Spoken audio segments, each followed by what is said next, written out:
আজকে আমি আপনাদের জন্য ডিয়ার মিস্টার হেভেনলি ফক্সের পরবর্তী পার্টটি এক্সপ্লেন করতে যাচ্ছি। তো যারা এর আগের পার্টগুলো এখনো দেখেননি তারা অবশ্যই আমাদের চ্যানেল থেকে দেখে আসবেন অথবা আমাদের এই ভিডিওর ইন স্ক্রিন থেকে দেখে নেবেন। তো চলুন বেশি দেরি না করে শুরু করা যাক। এই এপিসোডের শুরুতে আমরা দেখতে পাই আবারও বাও লিংজির জন্য পরদিন খাবার নিয়ে আসে, আর এবার সে লিংজির রুমের এক কোণায় লুকে সব শুনতে থাকে এবং সবকিছু দেখছিল। তবে লিংজি এই বিষয়টি বুঝতে পেরে যায় এবং তাকে বাইরে বেরিয়ে আসতে বলে। বাও তার কাছে এসে আবার বলে যে আমি এখন আমার হার্ট এবং সোলটি তোমাকে দিতে রাজি আছি এবং আমাকে তুমি ক্ষমা করে দাও। তবে লিংজি এটা নিতে রাজি ছিল না, কেননা সে তো জানে বাও তাকে ভালোবাসে না। বাও তাকে অনেক রিকোয়েস্ট করে বলে এই শেষবার তুমি চেষ্টা করে দেখো, কারণ সে সত্যি সত্যি তাকে পছন্দ করে। কিন্তু লিংজি তাকে বিশ্বাস করে আর থকতে চায় না। সে বাওকে বলে আমি আর তোমাকে বিশ্বাস করি না। তার এবং জোয়ানের মধ্যে সম্পর্ক রয়েছে, তাই তাদের দুজনের মধ্যে আবার যেন বাও বাধা হয়ে না দাঁড়ায়, এটাই লিংজি বাওকে বলে। যেটা শুনে বাও অনেক কষ্ট পায়। এটা শুনে বাও জিজ্ঞাসা করে তাহলে তুমি কি আমাকে পছন্দ করো না?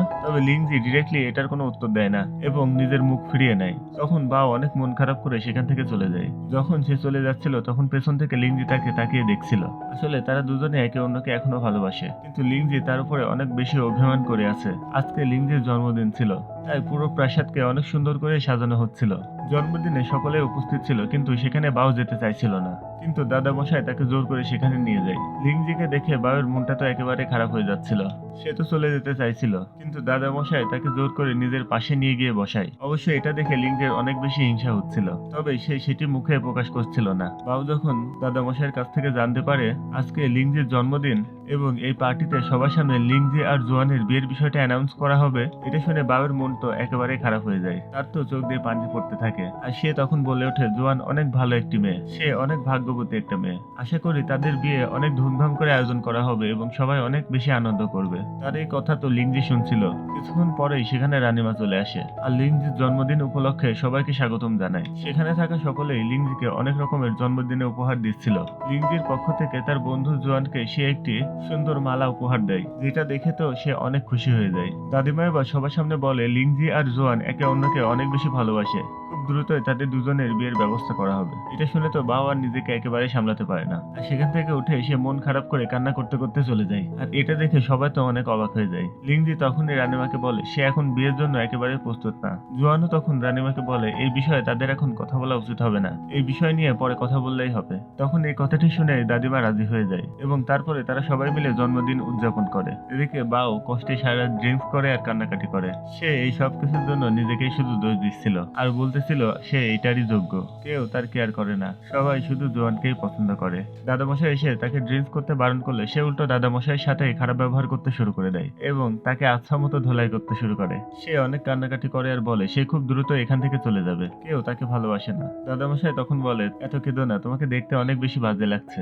তখন বাও তো আরো বেশি রেগে যায় এবং তাকে পেটাতে শুরু করে। মানে এই প্রথম দাদামশাইয়ের মতো লোককে কেউ এত পেটালো। যাই হোক, সারা রাত ঝগড়া করতে করতে তাদের রাত পার হয়ে যায়। এদিকে যখন তারা জঙ্গলে বসেছিল তখন জুয়ের বাবা সন্দেহ হচ্ছিল ওই বাড়িতে বাবের বদলে হয়তো অন্য কেউ আছে, না হলে সে এতদিনেও কেন নিজের চেহারা দেখালো না। সে তার ছেলেকে এটা চেক করার জন্য পাঠায়। সে নিজের বোনকে গিয়ে বাড়ির ভেতরে ঢুকে আসল ব্যাপারটা দেখে আসতে বলে, কারণ সে ছেলে মানুষ, সে ইচ্ছা করলে বাড়ির ভেতরে প্রবেশ করতে পারবে না, কিন্তু সু সেটা পারবে। সু তখন তার পায়ে আঘাত লাগার ভান করে তাদের গাড়িতে উঠতে চায়। এদিকে চিয়ান তো অনেক বাহানা করে তাদেরকে ভিতরে আসতে দিচ্ছিল না, কিন্তু তারাও একেবারে নাছোড়বান্দা, অনেক রকমের বাহানা করে তারা ভেতরে যেতে চায়। তখন জিওর মাথায় একটা বুদ্ধি আসে, তখন সে বাইরে এসে বলে তার চর্মরোগ হয়েছে, তাদের চোখে মুখে অনেক বেশি চুলকানি বেরিয়েছে।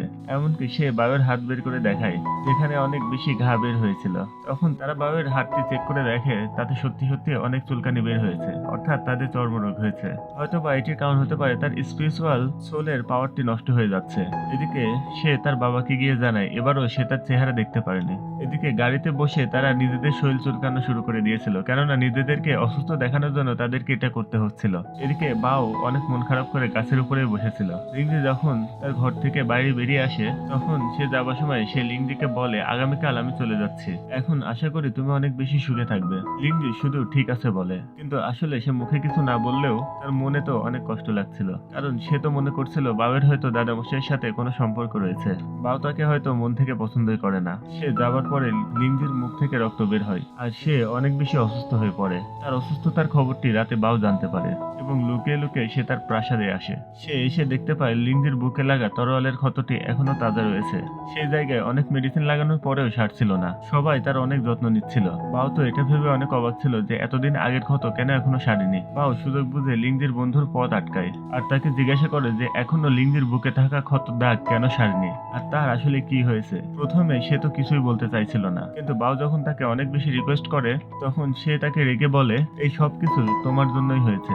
এটা শুনে তো বাও অনেক বেশি অবাক হয়ে যায়। সে বলে লিংজি নিজের জীবন বাজি রেখে মৃত্যুপুরীতে গিয়ে তার জন্য ওষুধ নিয়ে এসেছিল এবং তাকে বাঁচালো, আর সে এই সব ক্রেডিট হুয়োকে দিয়ে দিল। সেদিনের পর থেকে তরোয়ালের অসহ্য যন্ত্রণা লিংজিকে প্রতি রাতেই সহ্য করতে হতো। আর এটার উপরে আবার বাও নিজের বিয়ের কেনা ছুরি দিয়ে আঘাত করলো। এতে করে সেই ক্ষতটা এতটাই খারাপ হয়ে গিয়েছে যে সে আর কখনোই ব্যথা থেকে মুক্ত হতে পারবে না। বাও যখন জানতে পারলো লিংজি মূলত তার প্রাণ বাঁচিয়েছিল আর সেই কিনা তাকে পয়জন দিয়েছিল এবং তাকে ছুরি দিয়ে নিজেই বুকে আঘাত করেছিল, এসব কিছু জানার পরে বাও তো একেবারেই ভেঙে পড়ে। সে অনেক বেশি কষ্ট পায় এবং প্রচন্ড কান্না করতে থাকে আর সে বলতে থাকে তোমার এত কষ্ট শুধুমাত্র আমার জন্য। আমি এটা কি করেছি, হায় হায় আমি এটা কি করে ফেললাম, আমাকে তুমি মাফ করে দাও। এসব কিছু বলে সারা রাত লিংজির ঘরের বাইরে বসে সে কান্না করতে থাকে। সকালে ঘুম ভাঙলে জোয়ান তাকে জানায় সে লিংজির ঘরের বাইরে জ্ঞান হারিয়ে পড়েছিল।